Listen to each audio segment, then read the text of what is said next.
Well, let's think about this. Okay.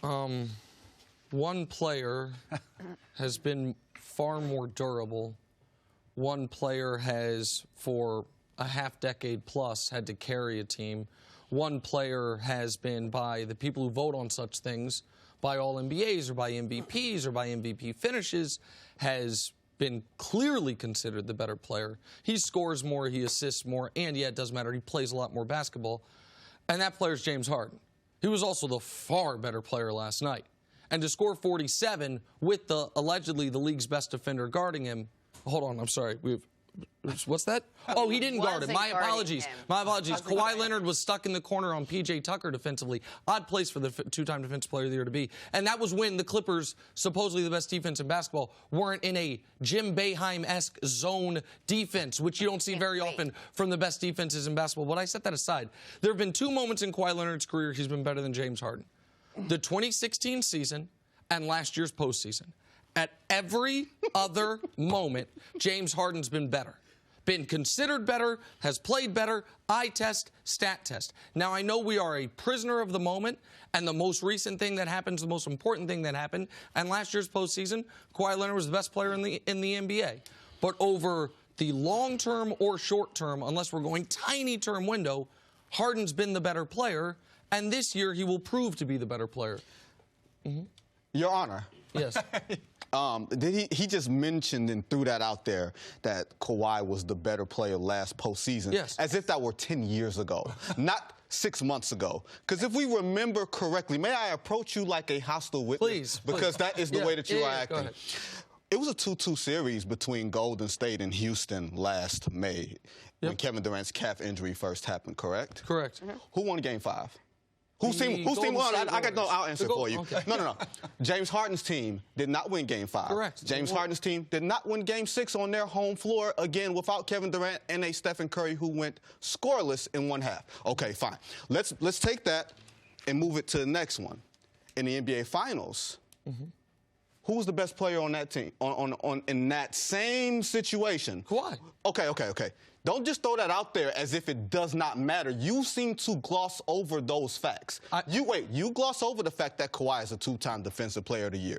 You gloss over the fact that Kawhi Leonard is a two-time Finals MVP. So when the game matters the most, Kawhi has played the best. Yes, last night you are absolutely correct. When James Harden was not being guarded by Pat Beverly, he was exquisite. When he was guarded by Pat Beverly, he was 0 for 6 with 4 turnovers. Now, we can put that in its own box, correct, because Kawhi Leonard was supposed to guard him. Hold on, wait, real quick. I just want to make sure I have that right. Yes. Because I didn't know that. James Harden last night was 0 for 6 with 4 turnovers when he was guarded by Pat Beverly. Yes. And in the game, I'm just looking, he was 12 of 26. So let me do that math real quick. So that means he was 12 of 20 with no turnovers when guarded by everyone else. Right? That was what that would mean? Absolutely. Correct? Absolutely. That everyone else includes Kawhi Leonard. Sure. Right? He was there. He wasn't load managing. I saw him. I saw him there last night. And just real quick, you said I'm acting like last year's playoffs don't matter. It is not what I'm acting like. However, if you are making the case that Kawhi Leonard has been better than James Harden, you must act like last year's playoffs are the only thing that matters, because going into last year's playoffs, it was a unanimous case. Harden had 4 top 2 MVP finishes. Kawhi had 1. Harden had multiple scoring titles. Kawhi will never have a single one. Harden had led the league in assists. Kawhi is still searching for his first career triple-double and has won 10-assist game in his entire career. Harden has led the league in minutes and games played. Kawhi Leonard has twice found it within himself to play more than 68 games in a season and never once more than 74. So we can do the last thing that happens the most important. We can't do the last thing that happened is the only thing that happened. Here's the thing, Nick. You can say Kawhi load manages during the regular season. I can tell you when James Harden load manages, June, because he ain't there. All right? So, and let's go there. If you can talk about MVP finishes, because I voted James Harden twice. I didn't mean I know you're here. No. I voted James Harden twice for MVP, including the year that Russell Westbrook won it. I voted for Kawhi Leonard twice in MVP. I get that. But you can say all those things and historically say that you want Kawhi Leonard on your team because he plays bigger, plays better, plays more complete when it matters the most. That other side of the floor matters. Playing in the NBA Finals matters. When James Harden played in the NBA Finals as a young pup, you know what he did? He went MIA.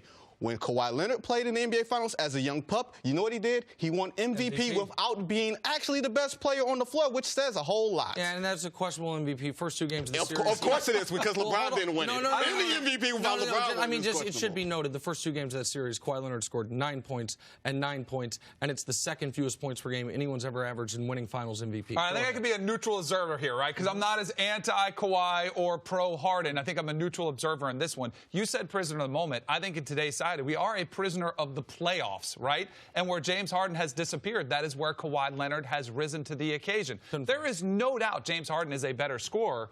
Like, no one would argue that point at all, but it is, you do play the game on both sides of the court. As you mentioned, I don't love the load management. I think Kawhi Leonard gets way too much credit for last year's finals, and so does load management. If the Warriors, are healthy, I don't think he gets that MVP or the championship. Even that being said, I still think you have more evidence of Kawhi being clutch, being a performer in the playoffs than James Harden ever has.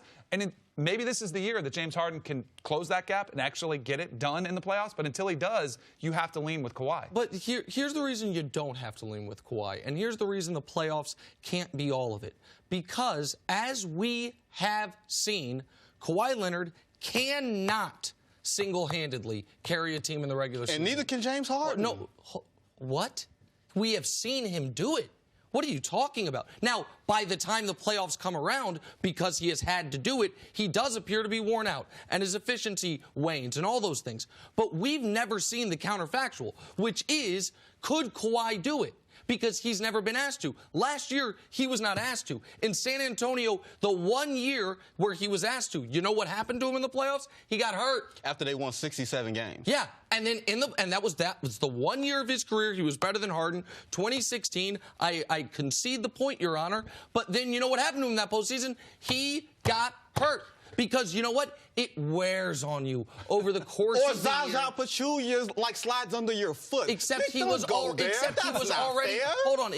already dealing with an ankle injury in that postseason, and you know that to be true. It's just we do this thing. And by the way, Kawhi Leonard, by my math, is, as long as Kevin Durant's out, is the fourth best basketball player in the world. There is no shame in that. But there is at no point in Kawhi Leonard's career were people arguing that he was the best player alive until all of a sudden it became, well, clearly he is. Even during the playoffs. First two rounds of the playoffs, who's the best player alive? Oh, it's got to be Kevin Durant. By the end of the second round, beginning of the third round, oh, my God, Giannis is going to damn near sweep his way to the finals. And then it becomes the hottest of hot takes to be like, no, I think Kawhi's a top 5 guy, but not the best player in the league. And on the defensive point, holding on to Kawhi Leonard's Defensive Player of the Years right now is, to me, a little misleading. It is calling LeBron last season a multiple-time first-team All-NBA defender. It's true, but it's misleading. Because what are we seeing right now? Oh, when you have to be the guy that runs the offense, when you have to be the scorer and the distributor, if you are going to play minutes, now, and Kawhi's doing it while taking games off, you got to rest sometime. And last night they knew Kawhi was going to have to do something all the stars in the league do in big games. You got to play 40 minutes, kiddo. We're going to need you to play the whole fourth quarter and actually have played a lot of the first 3 quarters. And if we're going to need you to do that, stand in the corner and guard P.J. Tucker because the offensive end is more important. And because of that, the best player on the court went off for 47. So this whole thing, we kill Harden because for years he has stood in the corner. You know why? Because he's had to do what Kawhi is finally getting a taste of, what LeBron's had to do for 15 years, what Giannis is quietly doing in Milwaukee. So right now, it is still LeBron. Giannis is the only one that's very close, and Harden is scoring on a Chamberlain rate. Kawhi's a great player. We've elevated him to a level he's yet to show us more than for 3 weeks last postseason. I can't believe I didn't answer my second question. Who's better, LeBron or Jordan? But you know what? Man. Thanks for watching. watching. Subscribe here to get the latest from the show. Also, be sure to check out more of the best clips from First Things First, or go watch a few segments from our other shows on FS1.